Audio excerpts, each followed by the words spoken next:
ఈ వీడియో చూసే ముందు జై శ్రీరామ్ అని కామెంట్ చేయండి. ప్రతి ఒక్కరి జీవితం పైన వాస్తు ప్రభావం ఖచ్చితంగా ఉంటుందని వాస్తు నిపుణులు సూచిస్తున్నారు. గృహ నిర్మాణంలో వాస్తు దోషాలు ఉంటే మీ ఇంట్లో ఇబ్బందులు ఎదుర్కోవాల్సి వస్తుందని వాస్తు శాస్త్ర నిపుణులు చెబుతున్నారు. మీ ఇంటి వాస్తుని బట్టి మీ జాతకం ఉంటుందట. మీకు దురదృష్టం పట్టి బీదవాడు అవ్వాలన్నా, అదృష్టం కలిసొచ్చి కోటీశ్వరులు అవ్వాలన్నా వాస్తు అనేది కీలక పాత్ర వహిస్తుంది.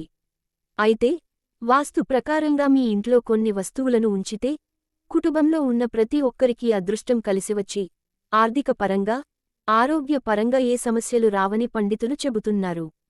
మీ ఇంట్లో ఉండాల్సిన వస్తువులు విషయంలో కొన్ని వాస్తు నియమాలు పాటిస్తే మీ ఇంట్లో లక్ష్మీదేవి తాండవిస్తుందని వాస్తుశాస్త్ర నిపుణులు చెబుతున్నారు. వాస్తు శాస్త్రం ప్రకారం మీ ఇంట్లో తప్పక ఉండాల్సిన ముఖ్యమైన వస్తువు దేవుని గదిలో ఉండే గంట. ప్రతి ఇంట్లో తప్పనిసరిగా గంట మోగించాలని వాస్తు సూచిస్తున్నారు. ప్రతిరోజు స్నానం చేసిన తర్వాత మీ పూజ గదిలో ఉన్న గంట మోగిస్తే చాలా మంచిది. ప్రతిరోజూ గంట మోగించడం వల్ల మీకు ముక్కోటి దేవతల ఆశీర్వాదం లభిస్తుందని పండితులు చెబుతుంటారు. అలాగే మీ పూజ గదిలో ఉన్న లక్ష్మీదేవి ఫోటో ముందు ఒక చిన్న గిన్నెలో బియ్యం పోసి ఉంచండి. ఇలా చేస్తే మీపైన ఎల్లప్పుడూ లక్ష్మీ కటాక్షం ఉంటుంది. అలాగే మీ పూజ గదిలో ఉన్న తూర్పు గోడకు పసుపు రాసి కుంకుమ బొట్టు పెట్టాలి. ఇలా చేస్తే మీరు చేసిన పూజకు 1000 రెట్ల పుణ్యఫలితం లభిస్తుంది. మీ పూజ గదిలో ఉన్న దేవుని పటాల ముందు ఎల్లప్పుడూ ఒక రాగి చెంబును ఉంచాలి. ఒక రాగి చెంబులో నిండుగా నీరు పోసి ఉంచండి. పూజ గదిలో రాగి చెంబును ఉంచడం వల్ల సర్వదేవతలు సంతృప్తి చెందుతారని శాస్త్రాలు చెబుతున్నాయి. ఈ విధంగా చేయడం వలన దేవతలు సంతోషపడి మీ ఇంటిపై వరాల జల్లులు కురిపిస్తారు. మీకున్న దురదృష్టాన్ని అదృష్టంగా మార్చుకోవాలంటే మీరు స్నానం చేసేటప్పుడు నీటిలో చిటికెడు పసుపు వేసి స్నానం చేయండి. ఇలా చేస్తే మీ జాతకంలో ఉన్న బృహస్పతి గ్రహాన్ని బలపరుస్తుంది. దీంతో విష్ణు దేవుని అనుగ్రహం వల్ల మీ సంపద రెట్టింపు అవుతుంది. వంట గదిలో పూజగది ఉండకూడదు. వంట గదిలో పూజలు చేయడం మంచిది కాదని వాస్తు నిపుణులు చెబుతున్నారు. రోజూ స్నానం చేసిన తర్వాత మీ ఇంటి ఈశాన్య మూలలో పసుపు నీళ్లను చల్లండి. ఇలా చేయడం వల్ల మీ ఇంట్లో ఉన్న నెగటివ్ ఎనర్జీ తొలగిపోయి అష్టైశ్వర్యాలు సిద్ధిస్తాయి. వాస్తు శాస్త్రం ప్రకారం కొన్ని పదార్థాలు మన వంటగదిలో ఎప్పుడూ ఉండాలి. అవి పూర్తిగా అయిపోయేదాకా చూడకూడదు. మీ వంట గదిలో ఎల్లప్పుడూ ఉప్పు నిండుగా ఉండాలి. వాస్తు ప్రకారం ఇది ఇంట్లో ఉన్న ప్రతికూల శక్తిని తొలగిస్తుంది. వాస్తు దోషాలు, రాహుకేతువుల దోషాలన్నీ తొలగిపోతాయి. కాబట్టి మీ వంటగదిలో ఎల్లప్పుడూ ఉప్పు ఉండాల్సిందే. అలాగే హిందూమతంలో పసుపుకు చాలా ప్రాముఖ్యత ఉంది. పసుపు అనేది బృహస్పతి గ్రహానికి సంబంధించినది. కాబట్టి మీ ఇంట్లో పసుపు అయిపోతే వెంటనే తెచ్చుకోవాలి. లేకపోతే మీ ఇంటికి బృహస్పతి దోషం వస్తుంది. దీని కారణంగా మీ ఇంట్లో ఎల్లప్పుడూ కష్టాలే ఉంటాయి. కాబట్టి మీ వంటగదిలో ఉన్న పసుపును ఎప్పటికీ అయిపోనివ్వకండి. వంటగదిలో ఉండవలసిన మరొక పదార్థం బియ్యం. వాస్తు శాస్త్రం ప్రకారం బియ్యం అనేవి శుక్రగ్రహానికి సంబంధించినది. కాబట్టి మీ వంటగదిలో బియ్యం లేకపోతే శుక్రగ్రహ ప్రభావంతో డబ్బుకు సంబంధించిన సమస్యలు ఉండవచ్చు. కాబట్టి వంటగదిలో బియ్యం అయిపోకుండా చూసుకోండి. వంటగదిలో ఉంచుకోవాల్సిన మరొక ముఖ్యమైన పదార్థం గోధుమ పిండి. వాస్తు శాస్త్రం ప్రకారం పిండి పదార్థాలు అనేవి ఆర్థిక స్థితికి సంబంధించినవి.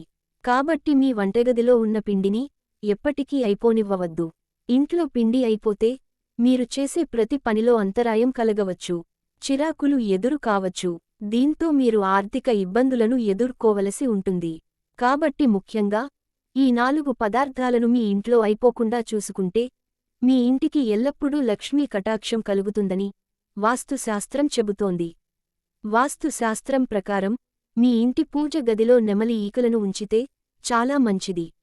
అలాగే మీ ఇంట్లో ఉన్న పూజ గదిలో తప్పనిసరిగా శంఖం ఉండేలా చూసుకోండి. శంఖం ఉన్న ఇళ్లలో వాస్తు దోషాలు ఉండవు. ఇంట్లో శంఖం ఉండటం వల్ల డబ్బుకు సంబంధించిన సమస్యలు రావు. శాస్త్రాల ప్రకారం విష్ణువుకి మరియు లక్ష్మీదేవికి శంఖం అంటే చాలా ఇష్టమట. కాబట్టి మీ ఇంట్లో ఎప్పుడూ మంచి జరగాలంటే పూజ గదిలో తప్పనిసరిగా శంఖం ఉండాలి. వాస్తు శాస్త్రం ప్రకారం మంగళవారం నాడు కాని, శుక్రవారం నాడు కాని పూజ గదిలో ఉన్న దేవుడి పటాలను అస్సలు శుభ్రం చేయకూడదు. శనివారం రోజున దేవుని పటాలు శుభ్రం చేస్తే మీ ఇంటికి చాలా మంచిది. భర్త ఇంటి నుండి బయటకు వెళ్ళేటప్పుడు స్త్రీలు తమ భర్తకి కుంకుమ బొట్టు పెడితే చాలా మంచిది. అలాగే భర్త ఇంటి నుండి బయటకు వెళ్ళేటప్పుడు తన భార్య ఖచ్చితంగా ఎదురు వెళ్ళాలి. పూజ గదిలో ఉన్న విగ్రహాలు ఒకదానికొకటి ఎదురుగా ఉండకూడదు. దేవుని ఫోటోలను గోడలకు పెట్టకూడదు. అలాగే వంట గదిలో చీపుర్లు పెట్టడం, చెత్త డబ్బాలు పెట్టడం మంచిది కాదని వాస్తుశాస్త్ర నిపుణులు చెబుతున్నారు. చాలామంది బాత్రూంలో చీపురుని ఉంచుతారు. కానీ ఎట్టి పరిస్థితుల్లోనూ బాత్రూంలో చీపురుని ఉంచకూడదు. ఇలా ఉన్న ఇళ్లలో ఎప్పుడూ డబ్బు కష్టాలు వస్తాయి. ఇంట్లో సుఖసంతోషాలు ఉండవు. ఎందుకంటే మన హిందూ ధర్మంలో చీపురును లక్ష్మీదేవి స్వరూపంగా భావిస్తారు.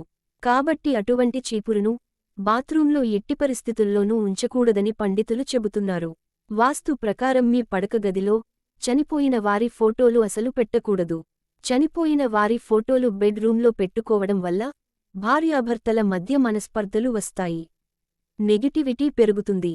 దాంపత్య జీవితంలో ఒడిదుడుకులు ఏర్పడతాయి. మీ వాష్రూంలో నీలిరంగులో ఉండే బకెట్ ఉండేలా చూసుకోండి. ఇలా ఉండడం వల్ల శుభ ఫలితాలు కలుగుతాయి. ఎట్టి పరిస్థితుల్లోనూ నలుపు ఎరుపు రంగులో ఉన్న బకెట్లను మీ వాష్రూంలో ఉంచకండి. చాలా మంది తమ ఇంటి ముందు మనీ ప్లాంట్ మొక్కని పెంచుకుంటారు. కానీ వాస్తు ప్రకారం ఇలా చేయడం సరికాదు. ఇంటి ముందు మనీ ప్లాంట్ మొక్క ఉంటే అందరి కళ్ళు దానిపైనే పడతాయి. దీంతో మీ ఇంటి ఆర్థిక పరిస్థితి బాగా దిగజారుతుంది. మీ ఇంట్లో ఉన్న రిఫ్రిజిరేటర్ తప్పనిసరిగా నైరుతి దిశలో ఉంచాలి. మీకు అదృష్టం కలిసి రావాలంటే మీ ఈశాన్య భాగంలో బరువులు పెట్టకూడదు. ఈశాన్యంలో బరువు పెడితే మీ జీవితంలో కష్టాలు వస్తాయి. ఇంట్లోని నైరుతి దిశలో బీరువా ఉండాలి. మీ ఇంటికి ఉన్న మెట్లు ఎల్లప్పుడూ బేసి సంఖ్యలోనే ఉండాలి. వాస్తు శాస్త్రం ప్రకారం ఇంట్లో భోజనం చేసేటప్పుడు ప్రతి ఒక్కరూ ఉత్తర దిశలో కూర్చొని ఆహారం తీసుకుంటే మీ ఇంటికి ఆదాయం పెరుగుతుందట. ఈ వీడియో మీకు నచ్చితే లైక్ చేసి సబ్స్క్రైబ్ చేయండి.